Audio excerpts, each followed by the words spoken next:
Hello and welcome to a Talmud Israeli production. Today we will review the highlights of this week's course of Daf Yomi study, Masechet Yoma, pages 21 through 27, Chaf Aleph through Chaf Zayin. 21. Here the Gemara quotes a famous Mishnah from Pirkei Avot, citing the 10 miracles that occurred in Yerushalayim, or more specifically in the Beit HaMikdash, and several of them are worth noting. Omdim tzfufim umishtachavim revachim, that when the people would crowd into the temple courtyard, the Azara, they were standing shoulder to shoulder, and yet mishtachavim revachim, when they had to prostrate themselves, which means to lay down on the floor with the outstretched limbs, there was nonetheless plenty of room for everyone to perform that mitzvah. Miraculously so, because if when standing there shoulder to shoulder, by natural means, it would be impossible for them to all do hishtachavaya. Then, lo hizik nachash v'akra b'Yerushalayim me'olam, that a snake or scorpion never bit a person in Jerusalem. And so, when people went on Aliyah al-Regel, they didn't have to worry about being injured in such an attack. And no one ever said to their friend that Jerusalem was too crowded for me to find lodging. In other words, everyone who went on Aliyah al-Regel was able to find a hotel room, which, as we all know, can be difficult when you have a popular tourist destination, and nothing was more popular than Yerushalayim on Shalosh Regalim in temple times, and still everyone was able to find lodging. So we can view this as a miracle, as a nes, or we can view it as possibly in more rational terms, that even if there were difficulties doing Aliyah l'Regel, even if people didn't have everything go so smoothly, nonetheless, in hindsight, when they look back on their trip, they remember it fondly as though there were no troubles at all. Chafbet 22. Why is it that the kingdom of Saul did not have was not long lasting, did not last in perpetuity, as opposed to the kingdom of David, the Davidic line, which lasts forever? Well, because Saul had no tainted lineage. He had pure, pristine lineage. And the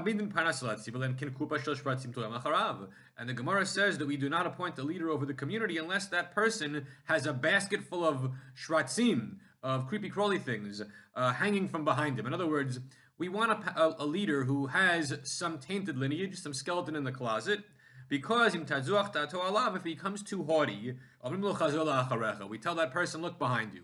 So we don't want to have someone who has perfect lineage, because then we cannot chastise them and to say, look behind you. We want someone who has some blemish, and thus we can say if they get with too much hubris that they ought to look behind them.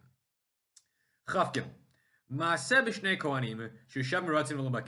two Kohanim who wanted to do the Trumat Hadeshen, the lifting of the ash at the beginning of the day's temple activities. And early on in the history of the temple, there was no lottery for this, but rather whoever wanted to do it would run up the ramp, and whoever got to the last 4 amot from the top first, the end zone, so to speak, would become the winner and would be given the opportunity to do the Trumat Hadeshen. So in one instance, there were two guys running up together. And one guy who was losing feared that he wasn't going to get the service. He took out a knife and stabbed the other fellow in the heart and killed him. But the father of the young fellow who was stabbed, who was dying, came over to his son and said, he saw that the kid was still writhing in pain, was not yet dead. He said to everyone that his death is an atonement for everyone. But my son is not yet dead. So therefore the knife that was used to stab him, which was a temple knife, is not yet tameh and is still tahor. So rest assured, all is well, because the knife is not tameh.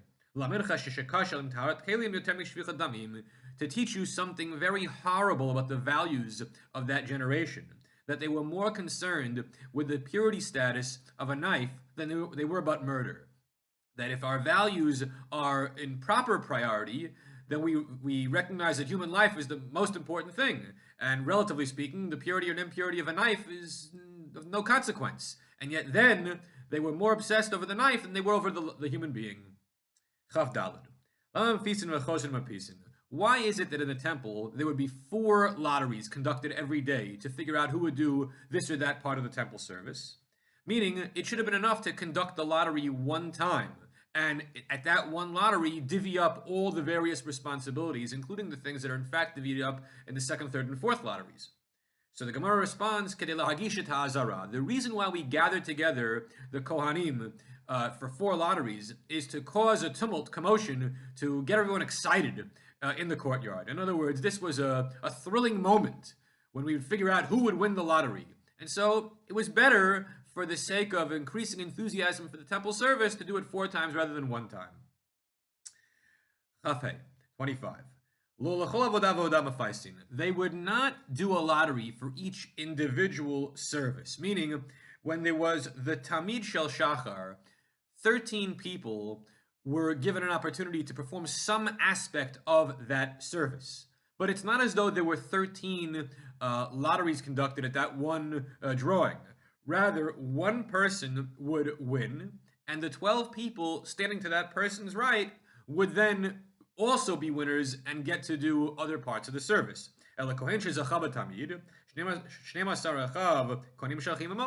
one winner drags along with him 12 other winners who are standing in line next to him.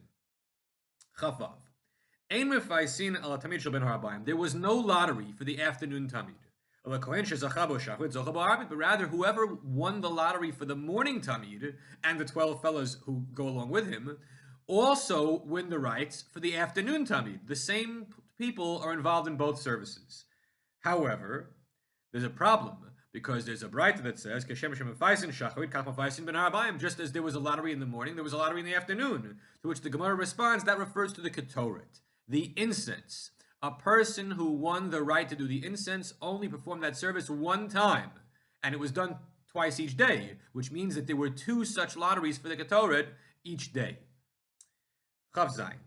If a person sanctified hands and feet for the sake of doing the Trumat Hadeshin, the lifting of the ashes, Lamachar, the next day, he does not have to do the washing of the hands and feet again, because he has already done so from the beginning of the day's service, meaning that even though the temple day begins at the crack of dawn, it doesn't begin like the Jewish calendar day the night before at sundown. It begins in the morning. And the Trumat Hadeshin was done slightly before the morning, so you might have thought that he has to do the washing of the hands and feet again once it's light out. So the Gemara says no, he doesn't have to, because the Trumat Hadeshin, even though it happens before there is light out, still it is reckoned as part of the daytime activities. And so if you prepared yourself with Kiddush Yadayim Raglayim for that, you're good to go for the rest of the day. Everyone have a great week.